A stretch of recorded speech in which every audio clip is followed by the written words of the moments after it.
Hi, everybody. My name is Jared Milrad. I'm the founder of Movie Karma with a nonprofit organization that created our podcast here called Rewriting Hollywood, which focuses on diversity, equity, inclusion, as well as social impact in Hollywood. We really look at the power of storytelling and how it can be a force for social good and social change all around the world. And today I'm really excited to have two special guests who came to us from our Show for Change Film Festival. They are Ria Salway and Sullivan, who created this really impactful film called FENCELINE, which we had a chance again to celebrate through our quarterly film festival, which is now seen, I think, over 650 films from around the world from 51 plus countries and counting. And this project FENCELINE tells the story about Louisiana's Cancer Alley, which is an 84-mile petrochemical corridor that stretches along the Mississippi River from Baton Rouge to New Orleans. Residents in the area have long voiced concerns about high cancer rates, which they connect to the excessive pollution around them. A lot of these concerns, unfortunately, have been long ignored by local and state leaders, with a lot of industry leaders dismissing Cancer Alley, quote unquote, as a myth. So really excited to dive into this topic, really important topic, with Ria and Claire today and their project FENCELINE. Ria, Claire, thanks so much for being on Rewriting Hollywood. Thank you for having us. Absolutely, absolutely. So let's dive right in. I wanted to start with the question we like to kick things off with on our podcast, which is just tell us a little bit, if you each could, about your backgrounds. How did you end up, in filmmaking specifically, and kind of what interested you in these types of social impact projects? Maybe Ria, we'll start with you. Yeah, so we were actually roommates freshman year of college, and that's how we met. And we both were science majors, interested in communicating science to a broader public, because we noticed within our respective fields that it was very easy to see how science could be kept in a field and not really shown to people the way it is. And we got into filmmaking that way. We made our first documentary together our freshman year, as part of the Coalition to Restore Coastal Louisiana, and that was a documentary on microplastics. And then we had this idea about Cancer Alley just from taking classes and living in the region in Baton Rouge, seeing all the petrochemical plants, and we really wanted to create this film. Actually, we had a really big idea for the film before we had the funding or any resources to sort of make it happen. But yeah. Really cool. Claire, you want to answer that? And in terms of also just maybe your approach to this project as, producing and kind of the collaboration that you had, what was that like? Yeah, Rio really got a lot of it. We had this idea at the end of our freshman year, and we kind of just started thinking about how we wanted to go about this. And we had seen other environmental films from Louisiana, and to us, it was just like a really pertinent subject that was in our own backyard here, being at LSU. And so we were really passionate about doing something with it. And it's just kind of a topic that it's just kind of mind-blowing. And so to us, we just felt a really strong connection to it.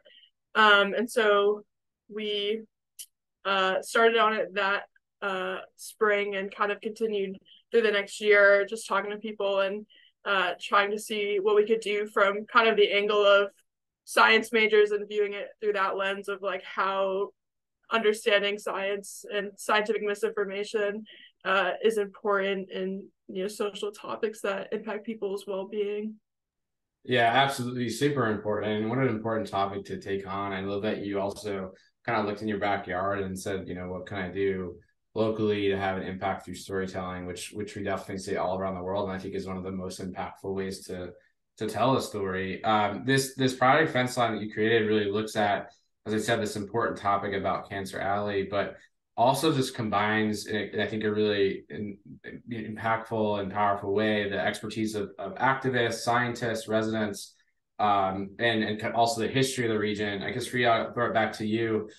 Talk more about the approach of kind of structuring this film, because obviously, as you said, I'm sure as you researched environmental films, a lot of times, they can lose the audience or, not be as compelling or impactful as we would want them to be. So how did you kind of marry those two, making it still entertaining, but also still informative and impactful? Yeah, so we were really really adamant in our film style, which is something that I think we're still pretty strong believers about, the style of not having a narrator, of letting your interviewees be the narrator.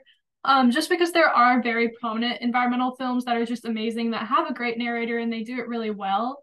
But we wanted to have something that shows this story unfolding it from the perspective of people who live this, because it's easy for us as like filmmakers to come in and sort of talk to people and ask them all these questions sort of based on what we know from the media and what we know from our classes and like researching the region. But to have people who've dedicated their life to either fighting against, you know, the forces that keep Cancer Alley a real thing, or people who've lived and been raised and grown up in the region and this is their home, letting them navigate this story was really important for us. So when we structured things, we really made sure to like shape it in a way that, one, keeping in mind our audience being people who have not heard of this region, and sort of letting the subject matter and I think the natural interest of the subject matter guide our kind of flow. I think that was our key for audience interest, is sort of the idea that most people outside of this state have not heard of Cancer Alley. There's a significant amount of people in this state who have not heard of Cancer Alley. They don't know what it is and they don't know this issue. So I think our subject matter was something that really drove the documentary, and I don't think it would be as captivating without that like deep topic and all the layers behind it. Really cool. Claire, just adding to that, you know, give us, you know, as you produce this project, give us what struck you when you started to learn about what Cancer Alley is, and maybe just back up for a second and give our audience some definitions there. You know, what is this region? What should folks know about it? And what did you learn about it that was maybe surprising, or, you know, kind of moved you to say, this is really important that we tell the story? Yeah.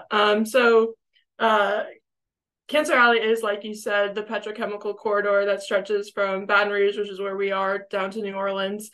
And there's dozens of petrochemical facilities that people live, you know, right on their doorstep. They're literally living on the fence line of these facilities. And sometimes there's schools right next to these facilities. So when we first started really diving into this topic, there have been studies that show like these very high pollution levels right next to schools that are near petrochemical facilities. And it's at dangerous levels way beyond what the EPA says is safe for humans to be exposed to. And so I think to us, and I think what just struck me throughout this, and is still something that continues to strike me, is just like every time I hear those numbers or hear something like that, it's really just like, wow, like how can something like this exist, really? And it's just, it really just blows my mind every single time I really think about it. And so to me, that was surprising and like something that really struck me. But also I think what we focused on in the film is kind of like all these players that have kind of ignored these concerns for so long, including like, right, you know, what really sparked my interest initially was U.S. Senator Bill Cassidy from Louisiana, who was upset Joe Biden had said the words Cancer Alley. And then when you look at the research, though, and you look at all these people who say, you know, I have cancer, my neighbors have cancer, so many of my loved ones are dead because of cancer. And I think it's because I live right next to a petrochemical facility. And so, you know, the fact that, you know, Senator Cassidy is a medical doctor, and he's just one example. And then, you know, there's a lot of people from within industry and politics that have said very similar things. And so it's hard to hear the testimony from residents and not just be like, wow, how has this been allowed to go on for so long? Right. I mean, that really goes to my next question. And Claire, you know, well said there. Ria, like, why has this been going on for so long? I mean, I'm sure a lot of our listeners could guess without even seeing the film, but what did you uncover in terms of why this has been going on, but also, you know, sort of what opportunities there might be for change? And that's part two. I'll throw to both of you after. Yeah, I mean, and that's kind of the main question that drove us sort of into this film, I think, is the idea is like, how do we let something like this exist in, you know, the 2020s in a country that we've convinced ourselves is so forward thinking and so great now, and that we have all these people here living essentially in what is sort of this like niche of just industry encroaching on people's homes. And I think that the reason, like, it is ultimately the reason that Cancer Alley has been allowed to exist for so long is two main reasons. The first being the majority of people in the region are low-income minority communities. Additionally, Louisiana relies on industry very heavily, and we've been fed this narrative for a really long time that without industry, we are nothing. We have this, and this is what makes us a state that's worth something. And it provides jobs, and it does, X, Y, and Z for us. It funds our schools. It funds a lot. But what we found in this documentary is that there's very different narratives. So if you look at people in Cancer Alley, we actually have, we interviewed, a couple people who have spent their whole lives raised in Cancer Alley, and they talked a lot about where the line is with industry. Yes, industry provides jobs, but there's a line to those jobs. There's a glass ceiling to those jobs. It's not the highest paid petrochemical engineer being hired directly from the region. It's workers doing, moving things, doing physical labor, which it's important to have jobs, but you can't sacrifice people's health for jobs or perceived jobs, especially because we actually looked at the numbers and we found that, yes, like the industry does provide a lot of jobs to people, but they also hire a significant amount of workers from out of state. So it's not even necessarily Louisianans jobs who are sort of stimulating the economy and things like that. And I think, there's obviously like much broader social reasons for why Cancer Alley has existed, which I think Claire can probably get into a lot about. Some of our local departments are our Louisiana Department of Environmental Quality, things like that. Yeah, I mean, we talked to people who said that they find that the Department of Environmental Quality is a lot more accessible to industry than it is to these residents who say they're dying of cancer and saying they're having all these health problems because of the facilities. But I think it's important to note, too, that there have been some major victories from residents in Cancer Alley who have organized really hard to push back against further petrochemical facilities being developed in their areas. Like the Formosa plant that was proposed in St. James, Louisiana, the activists there had a huge victory and had that halted. So there has been success and residents really, organizing and saying, we don't want this. And, when we drove through St. James, you can see the billboards saying, stop Formosa, and, the sign saying this is not what we want. And so there have been those wins too recently. And so I think that's important to note too, that there's been some of that. Yeah. Also, if I could jump in again really fast, I did want to mention that when we're talking about reasons that industry has so much power over the voices of residents, and the reason our state senators are able to dismiss the concerns of their constituents, a lot of it with the industry has to do with who controls politics in the state, because Louisiana has a very volatile political sort of system and a very volatile political history. And I think a lot of it comes from looking at funding sources of our major senators, which, if you find such websites and you look at funding sources, you can say, hey, Senator Cassidy, for instance, is saying that Cancer Alley is not real. Where are his funding sources? How many of them are industry-based? How many are from oil and gas? And then you can sort of make that correlation and those connections as you look into this issue a little bit more to see why nothing has really been done about the issue. Yeah, no, very well said. I mean, it is sadly a tale as old as time, isn't it? Kind of local, local kind of folks being exploited, especially marginalized folks, as you pointed out, communities of color, lower income communities, by elected officials who didn't take and don't take their interests into account for the very reason that they're being funded by the industry that they say is so great. And I think you made a great point too about jobs and what types of jobs matter, and how we should evaluate that phrase, creating more jobs. On that point, I guess with the climate crisis, unfolding around the world, including of course in Louisiana, there's an article today, I think, about some of the threats that New Orleans faces from saltwater and other risks in that region. So, including the pollution issue you raised. So I guess on that point of the climate crisis, what do each of you think, kind of where does this play out, right? In terms of that crisis unfolding, a lot of young folks like yourself rightfully saying we need change, we need to phase out these industries. Where do you see this going, and what opportunities for change do you think could happen? I guess I'll throw it to you, Claire. Maybe I'll have you first to say. Yeah, I mean, Louisiana is really the front lines of climate change. I mean, the state has a coastal master plan, which is basically this plan that the Coastal Restoration Authority puts together to kind of try to map out, like, how can we stop losing so much land and what will our next 100 years look like? So Louisiana is kind of unique in that position because people might think that, people don't recognize climate change here, that the politicians don't recognize that the sea is rising, but it's really just it's just a factor you really can't ignore here. So on that end, it's kind of just this thing that no one can escape or deny really here. So there is a lot of recognition of the fact that the sea is rising and that we're losing so much land here in the state every single day, and especially when we get hit with hurricanes. So there is that side of the coin. But yeah, I mean, it's just really, it's kind of like we had people point this out to us of just like, the state is so heavily affected by, global warming and the seas rising. And at the same time, it's such a hub of industry, which produces the emissions that help warm the earth. So it's really just kind of like a feedback system. And so, it's kind of like hard to ignore that kind of paradigm, I guess. Yeah, definitely. And I think, with the idea that it's important for young people to sort of speak out and talk about, this is our future, this is what is happening, what has been happening, and we need to address it. We can't just give up.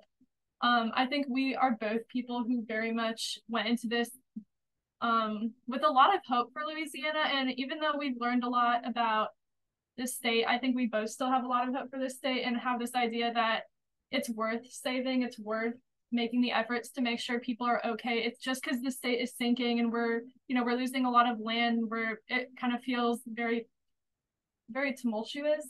I think that, we hoped with this documentary to raise awareness of this issue and to enact change. And I think there's so many great people in this state who are working really hard to fix things. For instance, like Claire mentioned, like these activist groups are making like significant victories. So we're not fighting a losing battle. And I think that's something to keep in mind in terms of the climate crisis as well. It's just that knowledge of, yes, things look dire right now, but we have to keep going. There's no reason to give up right now. It's not the time to do that.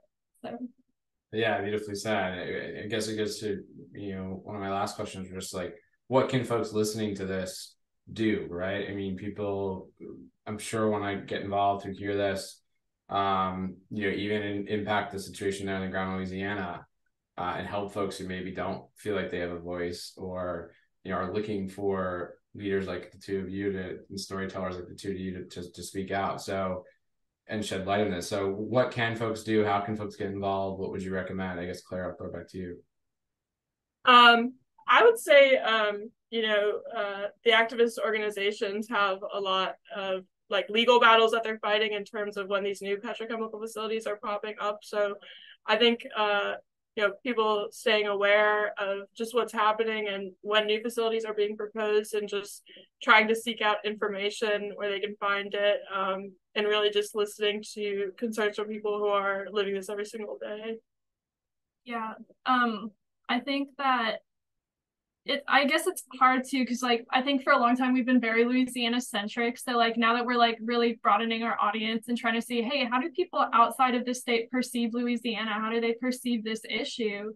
I think that has given us a broader sort of perspective on how we want